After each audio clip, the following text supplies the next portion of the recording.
अस्सलाम वालेकुम एवरीवन। कैसे हैं आप सब? मैं आप सबका वेलकम करती हूं हमारी इस मैथ की क्लास में। जैसा कि आप सबको पता है कि हमने मैथ की एक्सरसाइज 1.1 सॉल्व करना स्टार्ट की हुई थी और उसके 3 क्वेश्चंस हो चुके हैं। क्वेश्चन नंबर 1 रैशनल और इरेशनल के बारे में था। क्वेश्चन नंबर 2 हमारे पास था नंबर लाइन के बारे में और क्वेश्चन नंबर 3 ये था हमारे पास रैशनल की फॉर्म में इसको कन्वर्ट करना था बार वाले क्वेश्चंस को। ठीक है, तो ये तीनों तो हो चुके हैं, तो आपको अच्छी तरह समझ भी आ गए होंगे। तो हमने आज स्टार्ट करना है क्वेश्चन नंबर 4, 5 और 6। तो ये मैंने आप लोगों को जो क्वेश्चन नंबर 4, 5, 6 करवाने हैं, इनमें आप लोगों ने प्रॉपर्टीज के बारे में पढ़ना है। देखिए हेडिंग में भी यही है कि name the properties used in the following. तो इसका मतलब है कि पहले हमें प्रॉपर्टीज पढ़नी पड़ेंगी, उससे नीचे भी यही है नेम दी प्रॉपर्टीज, और उससे नीचे हमारा क्वेश्चन चेंज हो गया। इन दो क्वेश्चंस के लिए हमें सबसे पहले प्रॉपर्टीज का पता होना चाहिए। ठीक है, तो आप लोगों को सबसे पहले मैं वो प्रॉपर्टीज बताऊंगी। आप लोगों को पता है कि प्रॉपर्टीज जो हैं वो बच्चों को छोटी क्लासेस में भी बताए गए हैं, यानी कि 7, 8, इवन कि मैं अब अपने मतलब स्कूल में पढ़ा रही हूँ तो वहां पे मैं 5 में भी ये प्रॉपर्टीज के बारे में थोड़ा बहुत करवाती हूँ। ठीक है, तो ताकि बच्चों को आहिस्ता अर्ली स्टेज से जो है ना वो समझ आना शुरू हो जाए। लेकिन बच्चे क्या करते हैं, बच्चों ने फोकस नहीं किया होता या बच्चे भूल जाते हैं। सारी बात है, एज भी इतनी मतलब मेच्योर नहीं होती, बच्चों के जहन से निकल जाता है। क्लास 7 के बच्चों को जरूर ये प्रॉपर्टीज में करवाती हूँ, क्योंकि ये आगे 9th में यूज होती हैं। बच्चे 8 तो करते नहीं, डायरेक्ट प्री 9th में आ जाते हैं। तो इस वजह से मैंने क्या किया, मैंने ना कोशिश की है कि मैं ये जो आप लोगों को प्रॉपर्टीज है ना एक दफा दोबारा रिवाइज करवाऊं। ठीक है, टीचर्स आप लोगों को रिवाइज नहीं करवाते, क्योंकि वो कहते हैं आप लोगों ने ऑलरेडी ये पढ़ ली हुई है।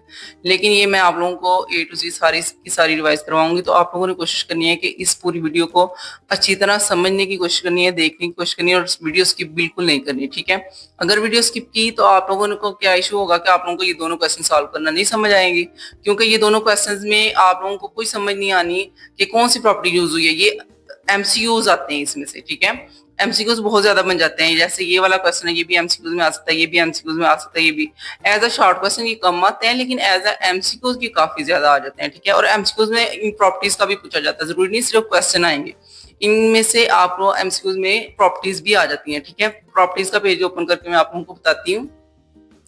स्टूडेंट्स, ये है आप लोगों की प्रॉपर्टीज ऑफ रियल नंबर्स। ठीक है, तो आप लोगों ने रियल नंबर्स की प्रॉपर्टीज पढ़नी है, यानी कि रियल नंबर्स के ऊपर कौन कौन सी प्रॉपर्टीज अप्लाई हो रही हैं। ठीक है, जब आप लोग एडिशन करते हो, सब्सट्रैक्शन करते हो, मल्टीप्लिकेशन करते हो या डिवीजन करते हो, तो आप लोग इन प्रॉपर्टीज का यूज करते हो। ठीक है, इन प्रॉपर्टीज के बगैर ना आप एडिशन कर सकते हैं, ना ही सब्सट्रैक्शन कर सकते हैं, ना ही मल्टीप्लिकेशन और ना ही डिवीजन। यानी कि ये चारों अर्थमेटिक आप लोगों ने जब अप्लाई करनी है अर्थमेटिक प्रॉपर्टीज, तो आप लोग क्या करते हैं, सबसे पहले इनको रियल नंबर्स की प्रॉपर्टीज को पढ़ते हैं, समझते हैं। ठीक है, तो रियल नंबर की प्रॉपर्टीज मैंने आप लोगों की मतलब के समझने के लिए पहले तो आपको बुक दिखाती हूँ। ठीक है, बुक पे देखिएगा, ये लिखी हुई है प्रॉपर्टीज। ठीक है, ये है रियल नंबर्स की प्रॉपर्टीज। लेकिन ये जो प्रॉपर्टीज हैं उनमें आप लोगों को ये यहाँ से समझ नहीं आती कि ये आगे भी कुछ बना हुआ है, उससे आगे भी कुछ बना हुआ है, तो ये क्या है। उसमें ये है कि आप लोगों ने इसको समझना है कि यहाँ पे जो लिखी हुई है ये नेम्स है। ठीक है, ये नेम्स आपने जुबानी याद करने हैं। इनको याद करने का एक तरीका भी मैंने छोटा सा बनाया था एज अ हिंट, के बच्चे हिंट के तौर पे याद रख लें। हिंट क्या है भाई, हिंट में हमने याद रखना है कि ये CCAII, यानी कि 2 दफा सी आना है, 1 दफा ए आना है और 2 दफा आई आना है। तो 5 प्रॉपर्टीज होती हैं इसकी, एडिशन के लिहाज से और मल्टीप्लिकेशन के लिहाज से, दोनों के लिहाज से ही 5-5 प्रॉपर्टीज होती हैं। ओके, तो एडिशन और मल्टीप्लिकेशन दोनों की 5-5 प्रॉपर्टीज है, और पांचों के नाम याद रखने के लिए आपने क्या करना है, आपने इस तरह याद रख लेना है कि CCAII, सी क्लोजर, सी कॉम्यूटेटिव। सी से क्लोजर होगा, सी से कॉम्यूटेटिव होगा, ए से एसोसिएटिव होगा, और आई का मतलब है आइडेंटिटी और इनवर्स। ठीक है, इसको याद कर रखने का ये एक छोटी सी ट्रिक है। मैथ में आप लोगों को पता है ज्यादातर बच्चे ट्रिक से यूज करते हैं कि भाई इसको याद रखने की कोई ट्रिक मिल जाए। तो यही ट्रिक है कि आपने इनके फर्स्ट अल्फाबेट्स को याद रख लेना है। ठीक है, क्लोजर, कॉम्पिटिटिव, एसोसिएटिव, आइडेंटिटी और इनवर्स, ये 5 हैं। ठीक है, और इनके फर्स्ट नेम से आप इनको याद रख लेंगे। आपने 2 दफा सी है, मतलब कि 2 दफा सी वाली कौन सी प्रॉपर्टीज होंगी, एक क्लोजर होगी, एक कॉम्पिटिटिव। 1 दफा ए है तो एसोसिएटिव तो हमेशा एक ही होगी। ठीक है, और 2 दफा आई है मतलब कि आइडेंटिटी और इनवर्स। समझ आ गई। तो ये 5 नाम है जो कि एडिशन के लिहाज से भी होंगे और मल्टीप्लिकेशन के लिहाज से भी होंगे। ठीक है, तो यहाँ पे हम बात करते हैं क्लोजर प्रॉपर्टी की। क्लोजर प्रॉपर्टी का मतलब ये होता है कि जब आप लोग दो नंबर्स को ऐड करते हो या मल्टीप्लाई करते हो, अगर वो दोनों नंबर रियल नंबर में से हैं, तो फिर वो दोनों नंबर्स का आंसर भी हमेशा रियल नंबर ही होगा। लेट्स सपोज, ये देखिए मैंने यहाँ आप लोगों के लिखा लिए ना, ये पहले यहाँ से पढ़ाती हूँ, फिर मैं आपको वहां से पेज से बताऊंगी। ये देखिए, 2 नंबर्स को ऐड करो, अगर तो आपने वो दोनों नंबर रियल नंबर से लेंगे, आप ऊपर उन्होंने ना कलेक्टिवली बता दिया हुआ है फॉर ऑल। ए का मतलब क्या होता है?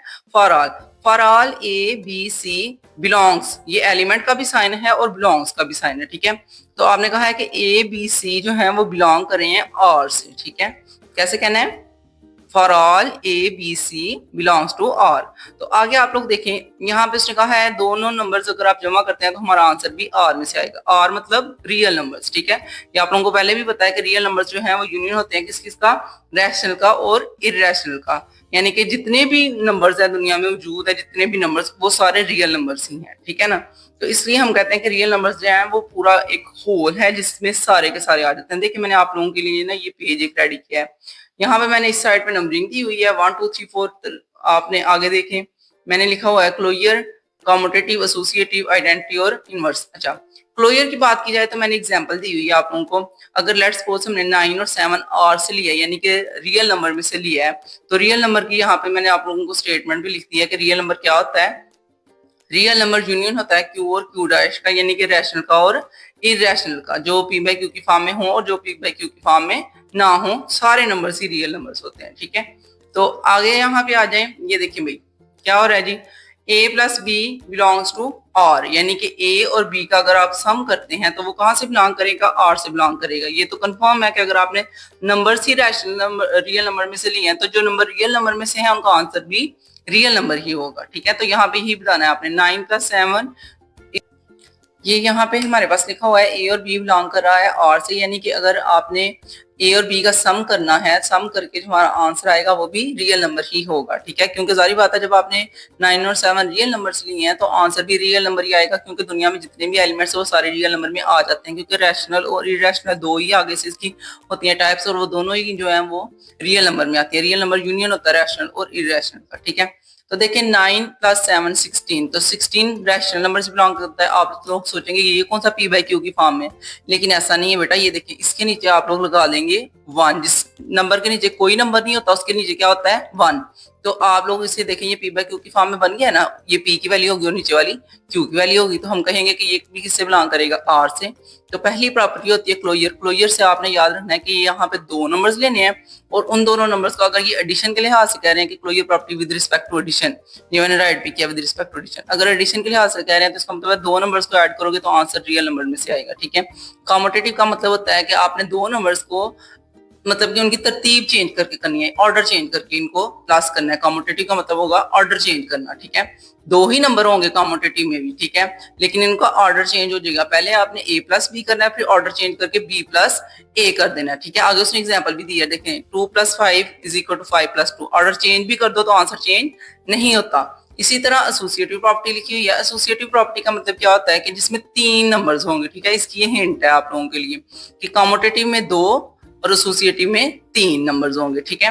तो आपने कॉम्यूटेटिव में दो नंबर्स का ऑर्डर चेंज किया है, अब एसोसिएटिव में आप लोगों ने ऑर्डर तो चेंज नहीं करना, आपने ब्रैकेट चेंज कर लेनी है। देखिए पहले ऑर्डर चेंज हुआ है इन दोनों में, अब क्या हुआ है a + b + c, पहले भी वैसे लिखा है, फिर a + b + c दूसरी बार भी वैसे ही लिखा है, लेकिन पहली बार आप लोगों ने ब्रैकेट इधर लगानी है b और c के पास, यानी कि पहले b और c को हल करेंगे फिर उसमें a को ऐड करेंगे। और इधर आप लोगों ने क्या करना है, इधर आप लोगों ने करना है ब्रैकेट पहले लगाई हुई है, यानी कि a + b पहले करना है और बाद में c, ठीक है। तो आगे आप लोग देखें तो यहाँ पे क्या है, यहाँ पे उसकी एग्जांपल सॉल्व की हुई है। एग्जांपल में हमारे पास वही है, आपने पहले 3 और 5 को ऐड करना है, 3 और 5 हो जाएगा 8, 8 में 2 ऐड करेंगे तो 10, इसी तरह 3 और 2 हो जाएगा 5, 5 में 5 ऐड करेंगे तो 10 आ जाएगा, ठीक है। तो ये पहली और दूसरी और तीसरी प्रॉपर्टीज को तरतीब से एक दफा दोबारा सुन लें। क्लोजर में हमारे पास दो नंबर्स को ऐड करते हैं वो रियल नंबर से आता है। कॉम्यूटेटिव में आपने दो नंबर्स का ऑर्डर चेंज करके इनको ऐड करेंगे तब भी आपका आंसर सेम ही आएगा दोनों का। एसोसिएटिव में आप तीन नंबर्स का ऑर्डर चेंज करके उनका ऐड करेंगे तो फिर भी आपका आंसर सेम ही आएगा। आइडेंटिटी और इनवर्स ये दोनों ही बहुत इंपॉर्टेंट है, ठीक है। आइडेंटिटी और इनवर्स दोनों ही बहुत इंपॉर्टेंट है, एडिशन के लिहाज से भी और मल्टीप्लिकेशन के लिहाज से भी। आइडेंटिटी का मतलब ये होता है बेटा कि ऐसी चीज से आप ऐड करो जिससे आंसर हमारे पास चेंज ना हो, ठीक है। क्या मैंने बोला है, ऐसी चीज ऐड करना जिससे क्वेश्चन का आंसर ही चेंज ना हो। तो लेट्स सपोज आप लोगों ने उसने यहाँ पे लिखा हुआ है a + 0 = a, आप बेशक a + 0 कर लो फिर भी ये आएगा, बेशक 0 + a कर, जो है वो पहले मतलब कि a प्लस 0 के बाद में आपने 0 प्लस a कर लिया, फिर भी आंसर दोनों का a ही आना है, यानी कि इधर वाले का भी a आना है, इधर वाले का भी a ही आना है। उसी तरह एग्जाम्पल्स दी हुई है, आप बेशक ऑर्डर भी चेंज कर लें, 5 प्लस 0 और 0 प्लस 5 कर लें, फिर भी आंसर हमारा 0 ही रहेगा, ठीक है, 5 ही रहेगा। देखें 5 प्लस 0 5, 0 प्लस 5 5, तो ऑर्डर चेंज करके भी आपका आंसर चेंज नहीं हुआ, तो इसलिए आइडेंटिटी क्या हुई, एडिटिव आइडेंटिटी क्या हुई, वो हो गई 0। एडिटिव आइडेंटिटी क्या है, 0। तो आप लोगों को ये एमसीक्यूज आती है, व्हाट इज एडिटिव आइडेंटिटी, तो आप लोगों को ऑप्शन दिए जाते हैं 0 1 2 3, तो आप लोग 0 पे टिक करेंगे, ठीक है। ये आप लोगों के लिए बहुत इंपॉर्टेंट एमसीक्यूज है और वाकई बोर्ड में ये आती है, ठीक है। इसके लिए मैं आप लोगों को एक पेज भी दिखाऊंगी जो आप लोगों की बोर्ड के एमसीक्यूज के हवाले से इंपॉर्टेंट होगा, इंशाल्लाह इसी वीडियो में ऐड कर लूंगी, ठीक है। तो आ गया हमारे पास इनवर्स। इनवर्स में देखें, इनवर्स में क्या होता है, इनवर्स में हमने a प्लस माइनस ए करना होता है, ठीक है, यानी कि a में हम ऐसी चीज ऐड करें जिससे आंसर 0 आ जाए, ठीक है। तो इनवर्स का मतलब भी क्या होगा कि आंसर आपने 0 लाना है। अगर आपके पास 5 दिया है तो आपने -5 ऐड करके तो आंसर 0 कर देना है। अगर आप उसने 10 दिया तो -10 ऐड करेंगे तो आंसर 0 आ जाएगा। जैसे इसने 6 लिया, 6 था तो उसने ऐड किया -6 को, तो आंसर हमारे पास आ गया 0। उसी तरह उसने ऑर्डर थोड़ा सा चेंज किया, उसने -6 को पहले लिखा। अगर हमारे पास क्वेश्चन -6 हो तो आपने ऐड करना है +6, तो आंसर क्या आएगा, 0 आएगा, ठीक है। अच्छा स्टूडेंट्स, अब आप लोगों ने देखनी है मल्टीप्लिकेटिव प्रॉपर्टीज, ठीक है। ऊपर मैंने आप लोगों को एडिटिव प्रॉपर्टीज बताई हैं, अब आप कर रहे हैं मल्टीप्लिकेटिव प्रॉपर्टीज, ठीक है। तो मल्टीप्लिकेटिव प्रॉपर्टीज में क्या है, मल्टीप्लिकेटिव प्रॉपर्टीज में सबसे पहले आ रही है हमारे पास क्लोजर, कम्यूटेटिव, एसोसिएटिव, आइडेंटिटी और इनवर्स। वही तरतीब है जैसे आपने ऊपर पढ़ा है, ठीक है। एडिटिव में भी आप लोगों ने यही पढ़ा था, यही पांचों थी, और आप लोगों को इनको याद करने का एक ही तरीका बताया मैंने। आपने 2 सी याद करने, 1 ए और 2 आई। 2 सी मतलब क्लोजर और कम्यूटेटिव, 1 ए मतलब एसोसिएटिव और 2 आई मतलब आइडेंटिटी और इनवर्स। देखिए अब आप लोगों ने क्लोजर को ऊपर पढ़ लिया, थोड़ा बहुत आपको आइडिया हो गया। क्लोजर में 2 नंबर्स होते हैं और 2 नंबर्स को आपने ऐड किया था ऊपर, ठीक है। अब भी क्लोजर में 2 नंबर्स ही हैं और वो आर से ही बिलोंग करते होंगे, लेकिन अब आप लोगों ने क्या करना है, उनको मल्टीप्लाई करना है, क्योंकि आप लोगों को इसके नेम से पता चल रहा है क्या है, मल्टीप्लिकेटिव प्रॉपर्टीज, ठीक है। तो आपने for all a b c belongs to R ये पहले ही लिख लिया हुआ है, ठीक है। अब आपने क्या करना है, अब आपने ये जो जहाँ पे एडिशन था a plus b belongs to R था, उसकी जगह कर लेना है a मल्टीप्लाई b। देखिए यहाँ पे ना मल्टीप्लाई का साइन लगा नहीं हुआ, लेकिन इसका मतलब ये नहीं कि मल्टीप्लाई का साइन है नहीं है, मल्टीप्लाई का साइन मौजूद है यहाँ पे। लेकिन आप लोगों को पता है मैथ में जहाँ पे 2 नंबर्स के दरमियान या 2 वैल्यूज के दरमियान कोई साइन नहीं है, इसका मतलब वो मल्टीप्लाई हो रही है। तो a और b आपस में मल्टीप्लाई हो रहे हैं, वो उनका आंसर भी r से ही बिलोंग करेगा। यहाँ पे उन्होंने एग्जाम्पल दी है, एग्जाम्पल में उन्होंने क्या किया, 2 × 5 = 10, ठीक है। तो ये एग्जाम्पल आप लोगों को समझ आ गई है कि 2 को 5 से मल्टीप्लाई करेंगे उसका आंसर 10 आएगा, और 10 भी रियल नंबर से बिलोंग करता है, क्योंकि मैंने आप लोगों को बताया रियल नंबर में रैशनल इरैशनल सारे ही होते हैं, तो ये भी रियल नंबर से बिलोंग करेगा। आगे है कम्यूटेटिव। कम्यूटेटिव में 2 नंबर्स होते हैं, मैंने आपको इसकी हिंट बताई हुई थी कि क्लोजर और कम्यूटेटिव दोनों में 2 2 होते हैं, लेकिन क्लोजर में आप लोगों ने 2 नंबर्स को अगर एडिशन का कह रहे हैं तो ऐड करेंगे, अगर मल्टीप्लिकेशन का कह रहे हैं तो मल्टीप्लाई करेंगे, और वो आंसर कहाँ से बिलोंग करेगा, रियल से। लेकिन यहाँ पे क्या है, यहाँ पे है हमारे पास कम्यूटेटिव प्रॉपर्टी। कम्यूटेटिव में 2 नंबर ही हैं, लेकिन 2 नंबर्स का ऑर्डर चेंज करना है। जैसे आपने एडिटिव में किया था ना ऑर्डर चेंज, वैसे ही इसमें भी ऑर्डर चेंज करेंगे। पहले a को b से मल्टीप्लाई करेंगे, फिर b को a से मल्टीप्लाई करेंगे, ठीक है। तो उसी तरह यहाँ पे देखिए, आपने 2 को 3 से मल्टीप्लाई किया है या 3 को 2 से, ऑर्डर चेंज करने से भी आपका आंसर 6 ही आना है और वो r से ही बिलोंग करेगा। समझ आ गया आप लोगों को। यहाँ पे है हमारे पास एसोसिएटिव प्रॉपर्टी। एसोसिएटिव में 3 होते हैं, ठीक है। ऊपर वाली दोनों में 2 2 होते हैं, क्लोजर में और कम्यूटेटिव में ए बी, और एसोसिएटिव में हमारे पास होगा 3 ए बी सी। तो आपने क्या करना है, ए बी सी को मल्टीप्लाई ही करना है, कोई साइन नहीं लगा, इसका मतलब मल्टीप्लाई हो रहा है। लेकिन इनका क्या करना है, आपने ब्रैकेट चेंज करनी है। जैसे आपने ऊपर वालों में ऐड करते हुए ब्रैकेट चेंज की थी, पहले आपने बी जमा सी लगाया था ब्रैकेट में, और फिर आपने ए जमा बी ब्रैकेट में लगाया था। अब आपने ए मल्टीप्लाई सी लगाना है और a मल्टीप्लाई b लगाना है ब्रैकेट में, फिर भी आपका आंसर चेंज नहीं होना, आंसर वही आना है। जैसे ये देखें, आपको एग्जांपल नजर आ रही है, ठीक है। एग्जांपल आप खुद समझ सकते हैं। आगे देखिए, आगे हमारे पास आइडेंटिटी और इनवर्स। जैसे आपको मैंने ऊपर भी बताया था, ये दोनों आइडेंटिटी और इनवर्स बहुत ज्यादा एमसीक्यूज में आता है। यानी कि एमसीक्यूज में आ जाएगा व्हाट इज एडिटिव आइडेंटिटी, और आ जाएगा व्हाट इज मल्टीप्लिकेटिव आइडेंटिटी, ये दोनों ही आ जाते हैं, ठीक है। तो हमारे पास क्या है, मल्टीप्लिकेटिव आइडेंटिटी का मतलब है ऐसी चीज से मल्टीप्लाई करो जिससे हमारा क्वेश्चन जो था उसका आंसर भी वही आए, ठीक है। जैसे आपने a को 1 से मल्टीप्लाई किया तो आंसर a ही आया, या 1 को a से किया फिर भी आंसर a ही आया। जैसे आपने 5 को 1 से किया फिर भी 1 आएगा, या 1 को 5 से करोगे फिर भी 1 ही आएगा। इसकी एग्जांपल भी लिखी हुई है। इसको याद करने का तरीका यही है कि मल्टीप्लिकेटिव आइडेंटिटी में हमारा आंसर वही रहना चाहिए, मल्टीप्लाई किसी चीज से करके। तो वो चीज यहाँ पे क्या है, वो नंबर यहाँ पे है 1। उसी तरह हमारे पास है इनवर्स।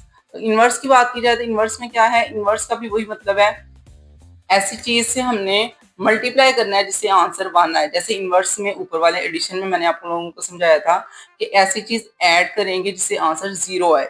ठीक है, ये आप दोनों ने मतलब कि दोनों पॉइंट को अच्छी तरह समझना है। दोनों पॉइंट में फर्क क्या है कि एडिशन में, इनवर्स में क्या होता है कि ऐसी चीज ऐड करो जो 0 आंसर लाए, और मल्टीप्लिकेशन में क्या होता है, मल्टीप्लिकेशन में होता है कि इनवर्स के टाइम पे आप लोगों ने ऐसी चीज से मल्टीप्लाई करना है कि आंसर 1 आए। ठीक है, तो आपने ए को 1/a से मल्टीप्लाई किया, कटिंग होने के बाद आपका आंसर क्या आ जाएगा, 1। इसी तरह ऑर्डर चेंज करके भी आपका आंसर 1 ही आएगा। यहाँ पे एग्जांपल दी है 7 × 1/7, देख लें कटिंग करके आंसर आपका 1 ही आएगा, बेशक आप ऑर्डर चेंज करके भी देख लें। ठीक है, तो ये आपकी मल्टीप्लिकेटिव प्रॉपर्टीज भी हो गई और एडिटिव प्रॉपर्टीज भी हो गई। अब हमने स्टार्ट करना है नीचे वाला डिस्ट्रीब्यूटिव प्रॉपर्टीज, तो वो अब करते हैं आगे। जी स्टूडेंट्स, ये हैं डिस्ट्रीब्यूटिव प्रॉपर्टीज। डिस्ट्रीब्यूटिव प्रॉपर्टीज, इसके नाम से ही आप लोगों को पता चल रहा है डिस्ट्रीब्यूट हो रहा है, मतलब कि दो प्रॉपर्टीज यूज होंगी। ठीक है, इसमें अर्थमेटिक दो साइंस आएंगे, एक एडिशन का आएगा या सब्ट्रैक्शन का, इन दोनों में से एक आता है, और मल्टीप्लिकेशन का तो मस्ट आना ही आना है। ठीक है, तो इसके नाम भी 4 होते हैं, वो मैंने यहाँ पे राइट किए हैं, आपको पेज पे राइट करके मतलब कि दिखाती हूँ। ये क्या है भाई, देखें जी, यहाँ पे पहला नाम होता है लेफ्ट डिस्ट्रीब्यूटिव लॉ। ठीक है, और दूसरा नाम होता है लेफ्ट डिस्ट्रीब्यूटिव लॉ। दोनों लेफ्ट ही हैं, लेकिन आप पूछेंगे मैम इन दोनों में डिफरेंस क्या है, तो बेटा इन दोनों में डिफरेंस है ओवर एडिशन और ओवर मल्टीप्लिकेशन का। देखो यहाँ पे है ओवर एडिशन, पहले वाला left distributive law over addition, और दूसरा है हमारे पास left distributive law over subtraction या माइनस कह लें। ठीक है, तो आपने पहला लॉ है डिस्ट्रीब्यूटिव लॉ ओवर एडिशन का, दूसरा है डिस्ट्रीब्यूटिव लॉ ओवर सब्सट्रैक्शन का थी। ठीक है, तो जब आपने एडिशन का करना है, इसका मतलब है आपने पहले लिखना है ए मल्टीप्लाई हो रहा है, मल्टीप्लाई का साइन यहाँ नहीं लगाएंगे। ठीक है, जैसे हम पहले नहीं लगाते। तो एडिशन का उसने कहा था, तो अंदर हमने लिखना है बी और सी को, और सेंटर में कौन सा लगाना है, एडिशन, क्योंकि उसने कहा था ओवर एडिशन। तो ओवर एडिशन का मतलब है कि हमने कौन सा साइन लगाना है, हमने साइन लगाना है ऐड का।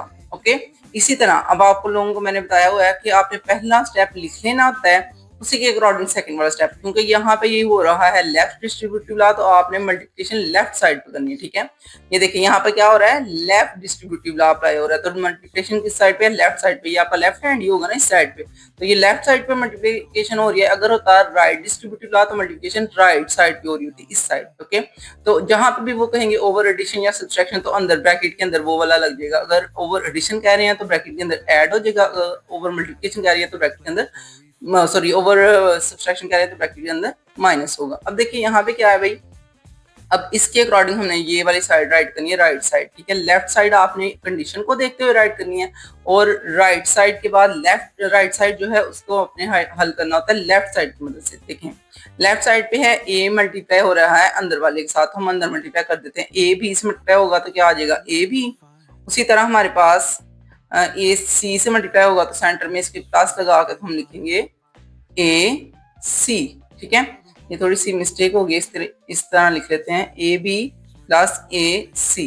ओके, तो यहाँ पे वही आपके पास जो पहले था बी प्लस सी, समझ आ गई। तो ये इस तरह चेंज हो जाएगा हमारे पास, उसमें डिस्ट्रीब्यूटिव लॉ पूरा प्रॉपर बन जाएगा। ये आप बुक से भी देख सकते हैं, देखिए बुक पे भी यही है। लेफ्ट डिस्ट्रीब्यूटिव लॉ हमारे पास डिस्ट्रीब्यूटिव प्रॉपर्टी है ऑफ मल्टीप्लिकेशन ओवर एडिशन, तो a into b plus c equal to a b और ए सी, ये राइट करना आपने इसकी मदद से राइट करना है। ओके, नेक्स्ट है हमारे पास, ये देखिए लेफ्ट डिस्ट्रीब्यूटिव लॉ आपने कर लिया, उसी तरह लेफ्ट डिस्ट्रीब्यूटिव लॉ है, लेकिन पहले आपने एडिशन पे किया था, जमा पे किया था, अब आपने सब्सट्रैक्शन यानी कि माइनस पे करना है।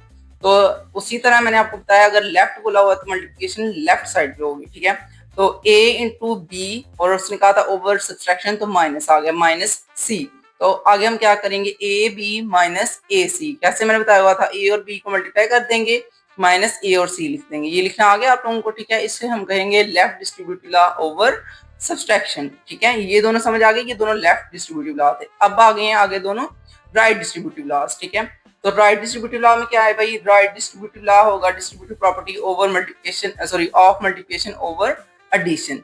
ठीक है, तो वही है हमारे पास के आप लोगों ने यहाँ पे एडिशन का ही प्रोसेस करना है, लेकिन आपने मल्टीप्लाई किस साइड पे करनी है, राइट साइड पे। अब उसने खुद बता दिया है राइट साइड पे। सी हम कहाँ पे लिखेंगे, दोनों के राइट साइड पे लिखेंगे। पहले आपने एडिशन किया या सब्सट्रैक्शन जो भी उसने बोला, ठीक है, वो करना है। उसके बाद आपने सी की वैल्यू को पीछे राइट करना है, राइट साइड पर राइट करना है। देखिए भाई एडिशन वाला है ए प्लस बी और सी यहाँ पे है, उसी तरह जब आप मल्टीप्लाई करेंगे तो ए सी और ए बी आ जाएगा। यहाँ पे भी वही है, ए माइनस बी और सी इस साइड पे जब मल्टीप्लाई होगा तो ए सी माइनस ए बी आ जाएगा। ये इनके नाम और इनके जो शक्लें या चेहरे जो कह सकते हो आप लोगों ने याद रखने हैं, ठीक है। जब हम पढ़ते थे हमें किसी ने बताया ही नहीं था कि ये भी प्रॉपर्टीज होती हैं, क्योंकि आप लोगों को पता है ज्यादातर तब इतना स्टडी का है ही नहीं था। अब आगे सब स्टडी में कंपटीशन ही इतना ज्यादा है कि छोटे छोटे पॉइंट्स का भी स्टूडेंट्स को पता होना चाहिए। तब हम खुद ढूंढ ढूंढ के पॉइंट्स याद करते होते थे। आप लोगों की आसानी के लिए मैंने आप लोगों को हर एक पॉइंट बताया हुआ है कि ये प्रॉपर्टीज हैं। अब यहाँ पे ये देखें रिमेंबर में और यहाँ डू यू नो में ये जो दोनों ब्लॉक्स बने हैं आपको नजर आ रहे हैं, ये दोनों, इनमें क्या है भाई, इनमें है हमारे पास इंपॉर्टेंट एमसीक्यूज, जैसे मैंने आपको पहले बताई हुई है। देखिए do you know 0 and 1 are the additive, zero को कह रहे हैं एडिटिव, एंड मल्टीप्लिकेटिव 1 को कह रहे हैं multiplicative, identities of real numbers respectively. 0 है एडिटिव आइडेंटिटी और 1 है मल्टीप्लिकेटिव आइडेंटिटी, ये आपने ऊपर पढ़ लिया हुआ है। उसी तरह ये नीचे वाला ब्लॉक है रिमेंबर, इसमें क्या है, 0 is an element of R, यानी कि आर के अंदर रियल नंबर्स के अंदर 0 भी आता है, लेकिन क्या है, हैज नो मल्टीप्लिकेटिव इनवर्स, 0 का कोई मल्टीप्लिकेटिव इनवर्स नहीं होता। ऐसा क्यों है भाई, 0 का क्यों मल्टीप्लिकेटिव इनवर्स नहीं होता? देखिए मैं आपको बताऊंगी 0 का क्यों मल्टीप्लिकेटिव इनवर्स नहीं होता, एक पेज के ऊपर लिख के बताती हूँ। देखिए भाई मैं पेज यहाँ पे ले आई हूँ। क्या है भाई, 0 को आप मल्टीप्लाई करो 1 के साथ तो आंसर क्या आना है, क्या 1 आएगा? नहीं, 0 आएगा। देखिए स्टूडेंट्स, आप लोग 0 को 1 से मल्टीप्लाई करो तो आंसर क्या आता है, 0। क्यों? क्योंकि 0 हमेशा ऐसा नंबर है जो किसी भी नंबर से मल्टीप्लाई हो तो उसको 0 कर देता है। इसी तरह अगर आप 5 को मल्टीप्लाई कर दो 0 से तब भी आंसर 0 आएगा, लेकिन हमने क्या करना होता है मल्टीप्लिकेटिव इसमें इनवर्स में इस नंबर से, ऐसे नंबर से मल्टीप्लाई करो जिससे आंसर हमारे यहाँ 1 आ जाए, लेकिन ऐसा कोई नंबर नहीं जो 0 से मल्टीप्लाई होकर आंसर 1 ला सके। तो इस वजह से आप लोग ये कहते हो कि 0 है ऐसा नंबर जिसका कोई मल्टीप्लिकेटिव इनवर्स नहीं है। तो ये आपका एमसीक्यूज बन सकता है कि ऐसा कौन सा नंबर है जिसका कोई मल्टीप्लिकेटिव इनवर्स नहीं, तो आप उसका आंसर क्या राइट करेंगे, 0। 0 ऐसा नंबर है जिसका कोई मल्टीप्लिकेटिव इनवर्स नहीं होता। स्टूडेंट्स हम आ चुके हैं अपनी बुक पे, जहां पे हमने क्वेश्चन नंबर 4 सॉल्व करना था। इसको सॉल्व करने के लिए प्रॉपर्टीज को समझना जरूरी था, जो मैंने आपको समझा दी है। अब देखें भाई, क्वेश्चन है हमारे पास a+4, ठीक है, प्लस b इक्वल है a+4+b। पहली बात ये आपने चेक करना है इसमें कितने नंबर्स आ रहे हैं, 3, 1 2 3 है ना। तो आपको मैंने बताया हुआ था प्रॉपर्टीज में सबसे पहले अगर 3 नंबर आ रहा है तो वो तो कंफर्म हो गया कि ये एसोसिएटिव प्रॉपर्टी है, ठीक है। अगर 2 होते तो कॉम्यूटेटिव या क्लोजर होती, ठीक है। 3 है और दोनों साइड पे सिर्फ आपको ब्रैकेट ही चेंज नजर आ रही है, पहले यहाँ पे लगी हुई है बाद में यहाँ पे लग गई। तो 3 नंबर है और ब्रैकेट्स का ही बस चेंज हुआ है और सेंटर में एडिशन का भी साइन है। इसका मतलब है कि 3 नंबर से पता चल गया एसोसिएटिव है, और उसके बाद ये एडिशन का साइन बता रहा है कि ये एसोसिएटिव प्रॉपर्टी ऑफ एडिशन है, ठीक है। तो आप यहाँ पर राइट करेंगे associative property with respect to addition. तो ये देखिए मैंने राइट कर दिया है, ये है associative property with respect to addition. उसी तरह ये देखिए यहाँ पे क्या हो रहा है भाई, 2 नंबर्स हैं तो 2 नंबर है, या तो क्लोजर होगी और या तो कॉम्यूटेटिव होगी। तो अब बताएं अगर 2 नंबर्स का हम ऑर्डर चेंज कर देते हैं, पहले ये इस तरह राइट है 2 और 3, बाद में ये हो गया है 3 2, ऑर्डर चेंज हुआ है। अगर ऑर्डर चेंज हुआ है तो ये कौन सी प्रॉपर्टी है, ये प्रॉपर्टी है कॉम्यूटेटिव प्रॉपर्टी, और ये किस पे है, commutative property with respect to addition. समझ आ गई? इसका आंसर मैं अभी आपको राइट करके दिखा देती हूँ। स्टूडेंट्स मैंने आप लोगों के लिए ये आंसर राइट कर दिया, ये है commutative property with respect to addition. Addition के लिए मैं प्लस का साइन लगाती हूँ, आप लोगों की मर्जी है, आप इसको एडिशन भी लिख सकते हैं, ठीक है। तो नेक्स्ट है हमारा क्वेश्चन नंबर, यहाँ पे है थर्ड क्वेश्चन जिसमें है x minus x is equal to 0। अच्छा, x माइनस एक्स का मतलब है कि हमने ऐसा नंबर ऐड किया है जिसने आंसर हमें क्या दे दिया, 0। तो ऐसा नंबर ऐड करें जिससे आंसर 0 आ जाए तो वो हो जाती है एडिटिव इनवर्स, ठीक है। वो कौन सी प्रॉपर्टी होगी, एडिटिव इनवर्स, जिससे आंसर 0 आ रहा है। अब देखिए यहाँ पे हमारे पास, ये मैं राइट नहीं करूंगी, आप खुद राइट करेंगे, ठीक है, एडिटिव इनवर्स।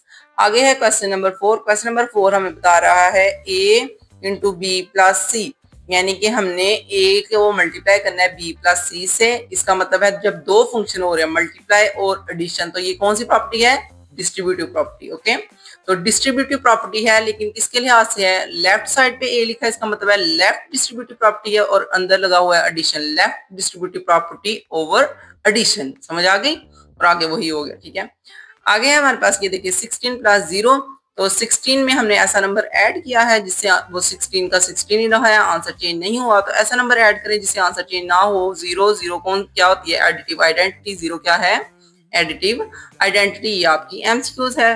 उसके बाद है हमारे पास 100 मल्टीप्लाई 1 इक्वल टू, ऐसे नंबर से मल्टीप्लाई किया जिससे आंसर चेंज नहीं हुआ तो वो मल्टीप्लिकेटिव आइडेंटिटी होगी। ये दोनों एक दूसरे के सामने लिखे हुए हैं, एडिटिव आइडेंटिटी और मल्टीप्लिकेटिव आइडेंटिटी। नेक्स्ट है हमारे पास 4 मल्टीप्लाई 5 मल्टीप्लाई 8, तो देखो 3 नंबर है तो इसका मतलब एसोसिएटिव हो गया। ठीक है, अब ये एसोसिएटिव प्रॉपर्टी किसकी है, मल्टीप्लाई लगा हुआ, इसका मतलब मल्टीप्लिकेशन की, एसोसिएटिव प्रॉपर्टी ऑफ मल्टीप्लिकेशन कह सकते हैं। ठीक है, यहाँ associative property with respect to multiplication. इधर देखिए यहाँ पे है हमारे पास A B equal to B A, मतलब कि कोई साइन इन दोनों के सेंटर में लगा, तो ये कहाँ पे, ये क्या है, मल्टीप्लाई है यहाँ पे। तो A multiply B equal to B multiply A, तो ये क्या शो कर रहा है, मल्टीप्लिकेशन क्यों हो रही है, और दो नंबर है, दो नंबर किसको शो करेंगे, यहाँ तो कॉम्यूटेटिव, यहाँ क्लोजर। क्लोजर यहाँ पे नहीं हो सकता क्योंकि बिलोंग्स टू और नहीं लिखा हुआ, तो ये दोनों सिर्फ आप लोगों ने क्या किया है, इनका ऑर्डर चेंज किया। तो यहाँ पे हम लोग कहेंगे कॉम्यूटेटिव प्रॉपर्टी है विद रिस्पेक्ट टू मल्टीप्लिकेशन। समझ आ गया, ये जो WRT में विद रिस्पेक्ट टू कहती हूँ ना, तो ये WRT है विद रिस्पेक्ट टू। ओके, तो ये पहला क्वेश्चन आप लोगों का पूरा सॉल्व हो गया। अब अगले क्वेश्चन को समझने के लिए हमें अगली प्रॉपर्टीज समझनी पड़ेंगी, तो उसकी तरफ चलते हैं। ये है हमारी properties of equality of real numbers. Equality मतलब इक्वल का साइन। ओके, तो इक्वालिटी का मतलब क्या होता है, जहां पे इक्वल का साइन लगा होगा प्रॉपर्टीज के सेंटर में। ओके, तो हम इसको इधर लिख सकते हैं इक्वल, इस तरह आप लिख लें ताकि आपको समझ आ जाए। ठीक है, तो इक्वालिटी की टोटल हमारे पास यहाँ 7 प्रॉपर्टीज होती हैं। ठीक है, इनको याद करना हमारे लिए बहुत जरूरी है क्योंकि इनके नाम बड़े मतलब कि डिफरेंट डिफरेंट है, दो ही सेम है बस, ये कैंसिलेशन वाले, बाकी डिफरेंट डिफरेंट है। आप लोग पहले पढ़ते होते थे पीछे क्लोजर लॉ। ठीक है, तो यहाँ पे स्टार्टिंग शुरू क्लोजर से नहीं हो रही है, यहाँ से शुरू हो रही है। ये स्टार्ट हो रहा है रिफ्लेक्सिव प्रॉपर्टी से। तो रिफ्लेक्सिव प्रॉपर्टी मतलब कि अक्स, आपने सुना होगा ना रिफ्लेक्शन इंग्लिश में, तो रिफ्लेक्शन मतलब होता है अक्स, तो ये रिफ्लेक्सिव है, इसका मतलब भी अक्स ही है। यानी कि उसने कहा है फॉर ऑल, ये मैंने आपको बताया सिंबल फॉर ऑल क्या, for all a belongs to R, यानी कि तमाम ए के एलिमेंट्स, जो भी हमने ए लिया है, ए में हम 1 2 3 कुछ भी ले सकते हैं, वो अगर वो बिलोंग करता है आर से तो उसका अक्स होता है, यानी कि ए का अक्स भी ए ही है। जैसे आप मिरर में देखते हैं वैसे ही आप इन नंबर्स को भी समझ लें कि ये मिरर ही है, एक दूसरे का अक्स ही है एक दूसरे में। तो हम कहेंगे 5 का रिफ्लेक्सिव प्रॉपर्टी क्या है, 5, 4 की 4, 3 की 3, इसी तरह ये सेम सेम ही होंगे। आगे है सिमेट्रिक प्रॉपर्टी। सिमेट्रिक नाम से पता चल रहा है सिमेट्री है इनमें, सेम है ये, सिमेट्री मतलब एक जैसे हैं। लेट्स सपोज उसने कहा है कि for all a and b belongs to R, जितने भी ए बी आपने रखने हैं 2 3 4 5 जो नंबर भी इनमें से रखेंगे वो सारे आर में से ही लेंगे। तो फिर क्या होगा, अगर आपने कहा है A is equal to B, तो आप ये भी कह सकते हो बी इज इक्वल टू ए, यानी कि अगर आप ये कहते हैं कि x इज इक्वल टू है 5 के, तो आप ये भी तो कह सकते हो कि 5 इज इक्वल टू है x के। ठीक है, तो ये दोनों एक ही बात है। अगर आप कहते हो y इज इक्वल टू है x के, तो आप ये भी कह सकते हो कि x इज इक्वल टू है y के। तो ये होती है सिमेट्री। सिमेट्री मतलब कि अपोजिट कर लो फिर भी वो वही इक्वल का साइन ही रहता है। ट्रांजिटिव, ट्रांजिटिव में 3 होंगे, सिमेट्री में 2 और ट्रांजिटिव में 3। ये भी पीछे वाली प्रॉपर्टीज की तरह ही है कि अगर सिमेट्री आएगा तो 2 है, अगर ट्रांजिटिव आएगा तो 3 है। तो for all a b c belongs to R, तीनों के तीनों ए बी सी आपने आर में से ही लेने हैं। A is equal to B अगर आपने रखा है तो आप लोग एक और प्रॉपर्टी भी रखते हो एंड, ये किसका साइन है, एंड का। अगर उल्टा बना हुआ है ये तो एंड को शो करेगा, अगर इस तरह ऊपर की तरफ को बना हुआ है तो वो शो करेगा और को, तो ये एंड का साइन है। क्योंकि देखो ना ए बन जाता है ना, ऐसे करें तो ए बन जाता है, वैसे ही है, इसको मिला दें तो ये ए बन जाएगा। तो and B is equal to C, उसने दो प्रॉपर्टीज ली हैं, A is equal to B and B is equal to C. अगर ये दोनों प्रॉपर्टीज हैं तो हम ये भी तो कह सकते हैं कि ए सी के इक्वल है। देखो ना दोनों बी कैंसिल हो गए तो सिर्फ ए इज इक्वल टू सी रह गया, तो हम कहेंगे ए इज इक्वल टू सी। इसे हम कहते हैं ट्रांजिटिव प्रॉपर्टी, जिसमें हमने दो नंबर्स रखे हुए हैं और दोनों नंबर्स जो हैं अगर वो एक दूसरे के इक्वल है, जैसे ए इज इक्वल टू बी है और बी जो है वो सी के इक्वल है, तो दोनों बी खत्म करके तो हमने ए और सी को राइट कर दिया, ए इज इक्वल टू सी। समझ आ गई। आगे है हमारे पास कौन सी प्रॉपर्टी है, ये है हमारे पास एडिटिव प्रॉपर्टी। एडिटिव नाम से पता चला एडिशन करना है, ठीक है। तो उसने कहा है कि अगर आपने सारे ए बी सी आर में से लिए हुए हैं, A is equal to B आपने कहा है, तो अब अगर आप ए की तरफ कोई वैल्यू ऐड करवाते हो तो आपको वो वैल्यू बी की तरफ भी ऐड करवानी पड़ेगी। ये बहुत जरूरी है। किसके लिहाज से आप लोगों को इसमें यूज करना है, फैक्टराइजेशन में इसका यूज करना पड़ता है, या वो चैप्टर अलजेब्रा के चैप्टर में इसका काफी यूज होता है। तो इसमें क्या है कि अगर आप ए के साइड पे कुछ ऐड करवाएंगे, जैसे कि ए प्लस सी करवाया, तो बी की साइड पे भी आपको ऐड करवाना पड़ेगा। इसको कहते हैं हम एडिटिव प्रॉपर्टी। यानी कि जैसे आप लोगों ने सुना ही होगा कि अगर हमने इक्वल के एक साइड पे ऐड करवाना है तो इक्वल की दूसरी साइड पे भी ऐड करवाएंगे, अगर इक्वल के एक साइड पे डिवाइड करवाएंगे तो इक्वल के दूसरी साइड पे भी डिवाइड करवाएंगे। तो ये आप लोगों ने सुना ही हुआ है। आगे है हमारे पास मल्टीप्लिकेटिव प्रॉपर्टी। मल्टीप्लिकेटिव प्रॉपर्टी मतलब कि मल्टीप्लाई करना है। अगर इक्वल के एक साइड पे मल्टीप्लाई करना है तो दूसरी साइड पे, जैसे मैंने आपको पहले ऊपर बता दिया। तो यही है, A is equal to B है, तो अगर आपने सी को इस तरफ मल्टीप्लाई करवाया है तो इस तरफ भी करवाएंगे। ये आसान प्रॉपर्टीज है ये वाली। आगे कैंसिलेशन, वो भी बहुत ईजी है। वो भी वही है कि अगर आप लोगों को cancellation property with respect to addition की बात करते हैं, तो यहाँ पे क्या है भाई, ए प्लस सी हो रहा था इस साइड पे और इस साइड पे बी प्लस सी सी दोनों में कॉमन है और दोनों को ऐड भी हो रहे हैं, तो इनको कैंसिल कर देंगे, a is equal to b कर लेंगे, ठीक है। उसी तरह है cancellation property with respect to multiplication, यानी कि अगर मल्टीप्लाई हो रहे हैं दोनों साइड पे एक जैसे नंबर, तो उनको भी कैंसिल कर सकते हैं। जैसे ये देखें, ए प्लस सी हो रहा है और बी प्लस सी हो रहा है, दोनों सी हैं, एक जैसे ही हैं, मल्टीप्लाई हो रहे थे, तो हमने इनको कैंसिल करके ए इज इक्वल टू बी लिख दिया। ये भी आसान है सारी, ठीक है। इन प्रॉपर्टीज को हम कहते हैं इक्वालिटी की प्रॉपर्टीज। तो ये नीचे वाली जो पढ़नी है ये है ऑर्डर प्रॉपर्टीज, या इनको कहते हैं हमारे पास इनइक्वालिटी की प्रॉपर्टीज, ठीक है। इनमें इक्वल का साइन नहीं आता, ठीक है। तो ये है ऑर्डर प्रॉपर्टीज। ऑर्डर प्रॉपर्टी में फर्स्ट प्रॉपर्टी है जिसको हम कहते हैं ट्रिकोटोमी प्रॉपर्टी। इसे CH की आवाज तो च होती है, कुछ इसे ट्रिकोटोमी प्रॉपर्टी भी कहते हैं, ठीक है। वो प्रोनाउंसिएशन पे डिपेंड करता है कोई कैसे करता है, ठीक है। तो ये देखिए, for all a b belongs to R, यानी कि ए और बी आर से बिलोंग कर रहे हैं, either a is equal to b और ए ग्रेटर देन बी और ए लेस देन बी। कहता है कि अगर हम कह रहे हैं ए इक्वल टू बी क्या है, तो हम ये भी मतलब कि और हम ये रख सकते हैं ए ग्रेटर देन बी और ए लेस देन बी। अगर ये दो चीजें हम कहते हैं ए ग्रेटर देन बी और ए लेस देन बी, तो हम ये भी तो कह सकते हैं कि ए इक्वल टू बी है, ठीक है। तो ये ट्रिकोटोमी प्रॉपर्टी है। आगे है ट्रांजिटिव प्रॉपर्टी। ट्रांजिटिव मतलब कि इसमें दो तरह की प्रॉपर्टीज ऐड होकर तीसरी प्रॉपर्टी बनती है। जैसे आप लोगों ने पहले भी ट्रांजिटिव में पढ़ा था, ऊपर भी, ठीक है, वैसे ये नीचे है। क्या है, A is greater than B and B is greater than C, तो दोनों बी कैंसिल करके आप लिख सकते हो A is greater than C. उसी तरह नीचे उन्होंने लिखा है अगर ए लेस देन बी है and B less than C है, दोनों बी कैंसिल करें तो हम कहेंगे A is less than C. Same ऊपर वाली है, बस ये कि इसमें इक्वालिटी के साइन की बजाय इन्होंने ग्रेटर और लेस का साइन लगाया, इनइक्वालिटीज के साइन है, ठीक है, इक्वल नहीं आएगा। एडिटिव प्रॉपर्टी सेम वही है, बस ये है कि यहाँ पे इक्वल के बजाय उन्होंने ग्रेटर और लेस का साइन लगाया हुआ है, बिल्कुल ऊपर जैसा ही है। ये देखिए, ए इज ग्रेटर देन बी, तो आप दोनों साइड पे अगर सी ऐड करवाएंगे तो दोनों साइड पे करवाना, एक साइड पे नहीं करवा सकते। उसी तरह नीचे इन्होंने लेस देन का कहा है, ए लेस देन बी है, तो तब भी आपने दोनों साइड पे सी को ऐड करवाना है, तो दोनों साइड पे करवाना है, एक साइड पे नहीं करवा सकते। मल्टीप्लिकेटिव प्रॉपर्टीज हैं तो वो भी वही है कि अगर आप एक साइड पे मल्टीप्लाई करेंगे तो आपको दूसरी साइड पे भी करना पड़ेगा। अगर आप इसी तरह साइन चेंज कर लो फिर भी आपको दोनों साइड पे ही मल्टीप्लाई करना पड़ेगा।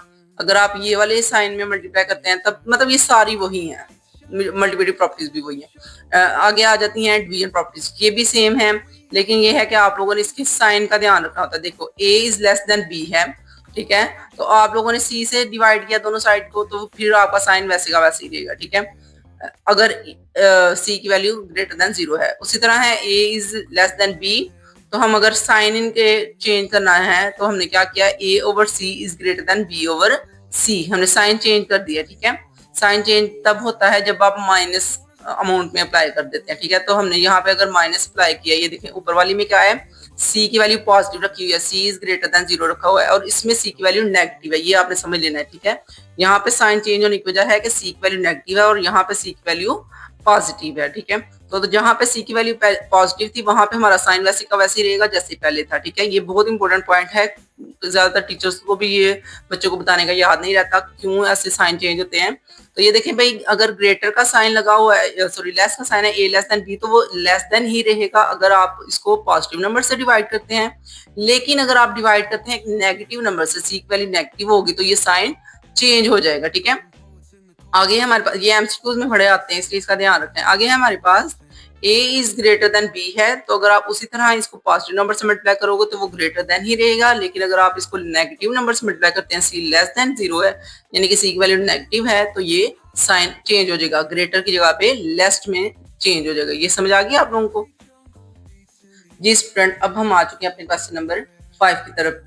तो स्टूडेंट्स, आप लोगों को पता है मैंने इतनी मेहनत कर रही हूँ, आप लोगों को समझा रही हूँ, तो आप लोगों ने भी एक फेवर करनी है, एक छोटा सा लाइक, छोटा सा कमेंट प्यारा सा, और साथ में इसको सब्सक्राइब चैनल को कर लेना है। तो ये आपका प्यार होगा जो आप मुझे शो करेंगे कि भाई हमने आपके लेक्चर को फोकस करके सुना है, समझा है, और हम भी आपको आगे से इसका रिवॉर्ड दे रहे हैं। ठीक है, तो देखिए भाई, -3 है और लेस देन का साइन है -1, यानी कि लेस देन का साइन लगा हुआ है इन दोनों के दरमियान में।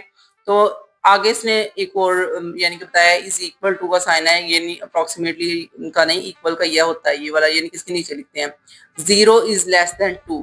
तो यहाँ पे ये जो प्रॉपर्टी है, ये क्या किया इसने, दोनों साइड पे कुछ ना कुछ ऐड करवाया होगा, जो ये पहला 0 होगा, यानी कि इसका मतलब होगा उसने ऐड क्या करवाया होगा, मुझे लगता है उसने ऐड करवाया होगा +3। तो ये +3 यहाँ ऐड करवाया, तो ये तो +3 -3 होने की वजह से 0 हो गया। देखिए मैं आपको इसको ना सॉल्व करके दिखाती हूँ पेज के ऊपर।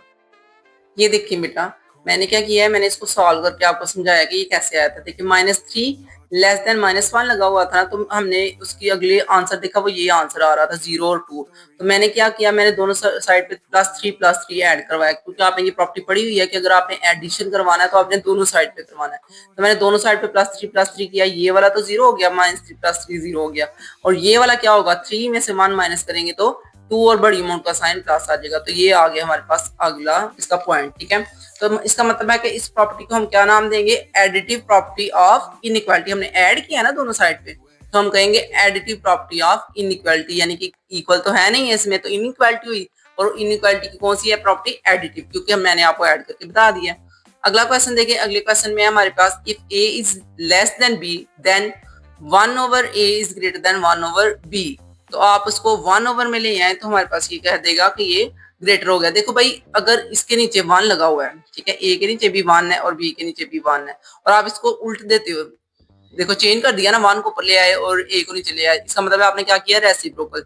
तो जब हम रेसिप्रोकल करते हैं तो इसका नाम भी यही होगा, reciprocal property with respect to inequality या ऑफ इनइक्वालिटी। क्यों, ये वाली प्रॉपर्टी आपने पीछे नहीं पढ़ी हुई, इसलिए इस प्रॉपर्टी को आपने ध्यान से याद रखना है, या एक इंपॉर्टेंट एमसीक्यूज है, क्योंकि ये प्रॉपर्टी आपने पढ़ी नहीं हुई तो आपको समझ नहीं आती कि ये कौन सी प्रॉपर्टी है। इसमें उन्होंने क्या किया, रेसिप्रोकल किया, इसको शफल कर दिया। ये रेसिप्रोकल के बारे में आप लोगों ने 7 क्लास में अगर पढ़ा होता या पढ़ा हुआ है तो आपको याद होगा। तो ये मैं 7 क्लास को करवा रही हूँ, उन्होंने भी, बच्चों ने बहुत शौक से किया था रेसिप्रोकल वाले क्वेश्चंस को। तो क्या है भाई, a/1 था तो हमने इसको रेसिप्रोकल में करके 1/a कर दिया, तो हमारे साइन चेंज हो जाएंगे। अगर आप रेसिप्रोकल में चेंज करते हो तो आपका साइन चेंज हो जाता है, इस वजह से इसको हम कहते हैं रेसिप्रोकल प्रॉपर्टी ऑफ इनइक्वालिटी। ठीक है, ये आप खुद राइट कर लीजिएगा। ये है हमारे पास if a is less than b, a b से छोटा है, देन a प्लस c, आपने दोनों तरफ c ऐड करवा दिया। तो जब दोनों तरफ एक ही वैल्यू ऐड करवा रहे हैं तो वो एडिशन की प्रॉपर्टी होगी, तो सेम ऊपर वाले का इसका आंसर सेम मैच कर गया। एडिटिव प्रॉपर्टी ऑफ इनइक्वालिटी, ऊपर भी एडिटिव प्रॉपर्टी ऑफ इनइक्वालिटी था, नीचे भी वही था। आगे हमारे पास इफ ए सी यानी कि मल्टीप्लाई हो रहे हैं is less than b c, then हम कहेंगे कि सी की वैल्यू जो है वो 0 से बड़ी है, तो हम सी को कैंसिल करेंगे, सी कैंसिल हो गया तो इसका मतलब ये कैंसिलेशन प्रॉपर्टी हुई। ठीक है ना, लेकिन यहाँ पे वो कह रहे हैं कि अगर सी की वैल्यू 0 से बड़ी है देन हम कह सकते हैं कि ए इज लेस देन बी। तो इसका आंसर हमारे पास आएगा मल्टीप्लिकेटिव प्रॉपर्टी ऑफ इनइक्वालिटी, यानी कि पहले उन्होंने ये रखा हुआ है, फिर उन्होंने दोनों साइड पे सी को मल्टीप्लाई किया, इन्होंने ना थोड़ा वैल्यू को घुमा दिया है। तो घुमाने की वजह से आपने कंफ्यूज नहीं होना, आपने ये नहीं समझा ये कैंसिल हुए हैं, असल में ये कैंसिलेशन नहीं हुई, पहले ये था। ठीक है, तो उसने दोनों साइड पे सी को मल्टीप्लाई करवाया है, तो आप इसे कहेंगे कि ये कौन सी प्रॉपर्टी है, मल्टीप्लिकेटिव प्रॉपर्टी ऑफ इनइक्वालिटी। ठीक है, यहाँ पे देखें, यहाँ पे क्या है, यहाँ पे भी वही है भाई, if AC is less than BC then C is less than 0 then A is greater than B। तो यहाँ पे भी वही है हमारे पास multiplicative property of inequality. Okay, तो ये है either A is greater than B और A is equal to B, ये आप लोगों को याद आ गया होगा, अभी मैंने आपको ये पढ़ाई है ट्रिकोटोमी प्रॉपर्टी। ठीक है, आइदर का जब भी नाम आता है तब मुझे याद आ जाता है, either A is greater than B और A is equal to B और A is less than B, ये तीनों प्रॉपर्टीज इकट्ठी आ जाती है, इक्वल की भी, लेस की भी और ग्रेटर की। तो ये तीनों नाम जब इकट्ठे आ जाए तो आपने इसको फौरन याद कर लेना कि ये ट्रिकोटोमी प्रॉपर्टी, इसमें 3 नाम आते हैं, लेस, ग्रेटर और इक्वल के, टी से याद रख लेना 3। ठीक है, तो ये याद करने की हिंट है, हिंट भी बच्चों को बतानी चाहिए ताकि उनको याद रहे। अब हम क्वेश्चन नंबर 6 करते हैं। बेटा क्वेश्चन नंबर 6 में उन्होंने कहा है insert to rational numbers between 1/3 and 1/2। Insert मतलब कि इसके अंदर राइट करें दो रैशनल नंबर्स को जो कि कहाँ पे हो, बिटवीन हो, इन दोनों के दरमियान हो। ठीक है, तो इसको समझने से पहले आपको एक एग्जाम्पल कर लेनी चाहिए, तो मैं आपको एग्जाम्पल दिखाती हूँ। जी स्टूडेंट, ये है एग्जाम्पल नंबर 4 में उसने बताया हुआ है insert to rational numbers between 2 and 3। इसमें क्या किया उसने, सबसे पहले एवरेज फाइंड किया। ठीक है, दो नंबर्स की एवरेज फाइंड करेंगे तो हमें वो पहला नंबर मिल जाएगा जो इन दोनों के दरमियान है। ठीक है, for this first we find to average of 2 and 3। तो वही उन्होंने एवरेज फाइंड किया। एवरेज फाइंड करने का फॉर्मूला होता है जितने नंबर्स आएंगे, यानी कि ये दो नंबर्स हैं, इन दोनों को प्लस करेंगे तो 2 पे डिवाइड कर देंगे। अगर 3 नंबर्स होते तो आप क्या करते, 3 नंबर्स को प्लस करके 3 पे डिवाइड कर देते, यानी कि एवरेज का मतलब ये होता है जितने नंबर हैं उनको प्लस करो और जितनी उनकी क्वांटिटी है, यानी कि 2 नंबर हैं तो 2 पे डिवाइड करेंगे, अगर 3 नंबर हैं तो 3 पे डिवाइड करेंगे। तो ये आएगा हमारे पास 3 और 2 5/2। तो ये पहला रैशनल नंबर है जो इन दोनों के दरमियान है। ठीक है, अब आपने अगला रैशनल नंबर अगर निकालना हो तो आप क्या करेंगे, ये जो नंबर है ना 5/2 इसको लिखेंगे और ये जो एंड वाला नंबर था 3 था ना एंड पे हमारे, वो नंबर ऐड करेंगे। हमने क्या किया, we will again find average of 5/2 and 3। इन दोनों की हम अगेन एवरेज फाइंड करेंगे, यानी कि एंड वाला नंबर इसका ले लेना है और जो अभी फाइंड किया वो वाला लिख लेना है। ठीक है, तो 5/2 प्लस 3, तो आप लोगों ने एलसीएम लेना है। एलसीएम लेके हमारे पास आएगा 5 + 6/2। कैसे आया, देखो बेटा इसके नीचे लगा हुआ है 1, इसके नीचे कुछ नहीं होता, उसके नीचे 1 होता, मैंने पहले भी बताया ना। तो क्या करना है आप लोगों ने, इसका एलसीएम लेना है। इसका एलसीएम 2 ही आएगा, तो ऊपर वाला 5 तो वैसे ही लिखा रह जाएगा, लेकिन ये वाला जो होता है 1, इसकी वजह से क्या होगा, हमें ऊपर 3 को 2 से मल्टीप्लाई करना पड़ेगा जो कि आएगा 6। ठीक है, तो 5 + 6 11/2। तो हमने क्या किया, इन ये जो 2 दोनों होते हैं ये आपस में हो जाएंगे मल्टीप्लाई, क्योंकि ये जो थर्ड और सेकंड होता है ये मल्टीप्लाई होके तो 11/4 आ जाएगा। ठीक है, तो इसको हम मतलब एग्जाम्पल कर लिया, हम अब क्वेश्चन करते हैं। क्वेश्चन नंबर 1 को देखें तो ये है 1/3 एंड 1/4। इन दोनों के दरमियान हमने दो रैशनल नंबर निकालने हैं। वो कैसे निकालने हैं, पहला स्टेप सेम वही एग्जांपल वाला, आपने करनी है फाइंड एवरेज। एवरेज फाइंड करके जो हमें आंसर मिलेगा वो होगा पहला रैशनल नंबर, और जब आपने दूसरा रैशनल नंबर निकालना है तो जो आपने एवरेज का पहले का आंसर निकाला होगा उसको लिख के और ये एंड वाले नंबर को लिख के आपने दोबारा एवरेज फाइंड करनी है, तो दो रैशनल नंबर निकल आएंगे। अगर 3 निकालने होंगे तब भी वैसे ही होगा, दूसरे वाले का आंसर लेके और इसको लेके तो आप लिखेंगे एवरेज निकालेंगे तो एक और नंबर आएगा। ओके, तो मैं आपको क्वेश्चन नंबर दिखाती हूँ 6 का जो पार्ट अभी हम करने लगे हैं।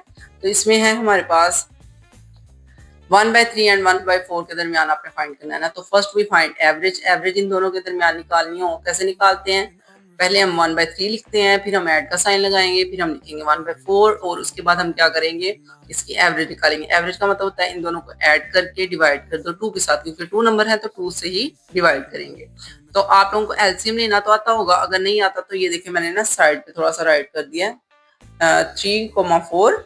तो आप कैसे एवरेज निकाल सकते हैं, आपने 3 को 1 टाइम करना है तो ये 3 आ जाएगा, 4 वैसे का वैसे ही, और 4 को 1 टाइम करेंगे तो वो 4 आ जाएगा। ओके, तो 4 × 3 12। ठीक है, तो मैंने इसका 12 राइट किया। आगे मैंने क्या किया, हमारे पास ये जो, अच्छा ये पॉइंट आपने समझना है, ये जो है ना हमारे पास ये जो 2 था इसका मैंने क्या किया है, इसको मैं 1 ओवर में लेगी, ये देखो ये सारे को आप लेट कर लो, ये सारा है 1, पूरे की पूरी वैल्यू क्या है 1 है। ठीक है, तो हमने 1/2 को पहले लिख लिया और ये वाला नंबर इधर लिख दिया। ये एक आसान तरीका होता है जिससे बच्चे हल कर लेते हैं इजीली। ठीक है, क्वेश्चन को, क्योंकि ये ओवर पहले ही ऑलरेडी एक ओवर ये वाले दोनों के लगे हुए हैं और एक ये हो, दो ओवर हो तो हैंडल करना मुश्किल होता है। तो आप लोग क्या किया करें, आप इस वाली वैल्यू की एक साइड पे लिख के तो इसकी जगह पे 1/2 लिख लिया करें। ठीक है, तो ये 1/2 हो गया। आगे हमने क्या करना है, आगे हमने करना है इसको चेक करेंगे कि ये जो है इसका एलसीएम लेने के बाद क्या आंसर आएगा। तो इसका एलसीएम लेने के बाद आएगा हमारे पास 12। ठीक है, तो 12 इंटू हमारे पास ये जो 3 का टेबल कहाँ तक पढ़े 12 आता है, 3 का टेबल 4 तक पढ़े तो 12 आता है। तो 4 को हमने ऊपर मल्टीप्लाई किया 1 के साथ, उसी तरह 4 का टेबल कहाँ तक पढ़ेंगे 12 आता है, 4 का टेबल 3 तक पढ़े तो 12 आता है। तो 3 लिखा और ये वाला 1 लिखा, इनको मल्टीप्लाई कर दिया, तो ये आ गया इनका आंसर 7/12 और इसका 1/2 वैसे का वैसे ही आ गया। तो आगे मैंने ये जो यहाँ पे सॉल्व किया हुआ है उसे देख लो। इसमें क्या है भाई, उसी तरह हमने 1 और 7 को ऊपर मल्टीप्लाई कर दिया, 2 और 12 को नीचे, तो 7/24 हमारा पहला नंबर आ चुका है। जब पहला नंबर निकला है तो मैंने आपको एग्जाम्पल में समझाया था, फर्स्ट नंबर जो है उसको लिखेंगे और साथ में ये जो हमारा पहला जो था वो क्वेश्चन के एंड पे लिखा हुआ था 1/4 उसको राइट करेंगे, उनका आपने दोबारा एवरेज निकाल लेंगे। एवरेज निकालने का सेम वही प्रोसेस है जैसे आप अभी करके आए हैं, तो इसलिए मैंने इसका डायरेक्ट आंसर ही राइट कर दिया ताकि वीडियो भी लंबी ना हो और आप इसी इजीली हल कर सकें। ठीक है, स्टूडेंट्स ये है आप लोगों का क्वेश्चन नंबर 2 जिसमें है 3 एंड 4। आपने एवरेज फाइंड करनी है। तो एवरेज का मतलब क्या होता है आप लोगों को पता है, दोनों को प्लस करिए और 2 पे डिवाइड कर दे। तो 4 + 3 / 2 7/2 आ गया। तो ये आपका फर्स्ट नंबर है, मैंने आगे राइट कर दिया है फर्स्ट नंबर। सेकंड नंबर में भी उसी तरह आप करेंगे, जो आपने अभी आंसर निकाला है वो राइट करेंगे और प्लस जो आप लोगों का क्वेश्चन था 4 और नीचे मैंने 1 खुद ही राइट कर लिया, क्योंकि आप लोगों को पता है जिस नंबर के नीचे कोई भी वैल्यू नहीं होती उसके नीचे 1 होता है। तो हमने क्या किया, हमने 2 का और 1 का एलसीएम लिया जो कि 2 ही आएगा। तो ये ऑलरेडी 2 था, 2 का टेबल 2 तो 1 तक पढ़े तो 2 आ जाता है, इसलिए हमने 1 को 7 से मल्टीप्लाई करके 7 ही राइट कर दिया। प्लस आ गया। अब 1 का टेबल हम 2 तक पढ़ते हैं तब 2 आता है, तो हमने 2 को ऊपर मल्टीप्लाई किया 4 से, तो 4 × 2 आ गया 8। 8 और 7 आ गया हमारे पास 15 और 15 के नीचे क्या आ गया 2। तो ये आपके पास सेकंड नंबर आ गया। दोनों नंबर आपने फाइंड कर लिए हैं जो आपने क्वेश्चन के अंदर फाइंड करने थे। आगे आप स्टेटमेंट राइट कर लें कि 7/2 and 15/2 are the 2 numbers in between 3 and 4। Okay जी स्टूडेंट्स, आप लोगों की पूरी एक्सरसाइज सॉल्व हो चुकी है। जिन बच्चों को समझ नहीं आई होगी या जिन बच्चों को कोई इशू हुआ होगा तो वो आप लोग मुझे जरूर कमेंट बॉक्स में बताएं, मैं आप लोगों को जरूर आंसर करूंगी। आप लोगों ने क्वेश्चन नंबर 3 खुद सॉल्व करना है, ये मैंने आप लोगों के ऊपर छोड़ा है, क्योंकि ऐसा ही है कि हर मैथ की टीचर कोई ना कोई होमवर्क देती है, तो आप समझ लें कि ये आप लोगों का होमवर्क है, आपने खुद करना है। लेकिन फिर भी अगर आप लोगों को समझ नहीं आएगा या आपसे हल नहीं होगा तो आपने मुझे उसी टाइम पे कमेंट बॉक्स में मैसेज कर देना कि मैम ये हमसे हल नहीं हुआ, तो मैं आप लोगों को उसका आंसर सेंड कर दूंगी। ठीक है, इसके बाद हमने इंशाल्लाह शुरू करनी है नेक्स्ट एक्सरसाइज 1.2। तो वो है रेडिकल के बारे में, जो कि बहुत ही इंपॉर्टेंट मतलब की एक्सरसाइज है इस चैप्टर की। उसमें से शॉर्ट क्वेश्चन काफी ज्यादा आते हैं। तो इंशाल्लाह हम मिलेंगे अपनी नेक्स्ट वीडियो में। अगर ये वाली वीडियो पसंद आई हो तो एक लाइक का बटन है, उसे आप लोग प्रेस करें। साथ ही आप लोग कमेंट बॉक्स में कहें कि मैम समझ आ गई है, आपने माशाल्लाह बहुत अच्छा समझाया है। और मेरी वीडियो के नीचे आप लोगों ने प्यारे प्यारे कमेंट जरूर करने हैं और चैनल को सब्सक्राइब करें। ये आपका प्यार होगा मेरे लिए, जो कि मुझे बहुत खुशी होगी जब आप सब्सक्राइब करेंगे। ठीक है, शुक्रिया, अल्लाह हाफिज।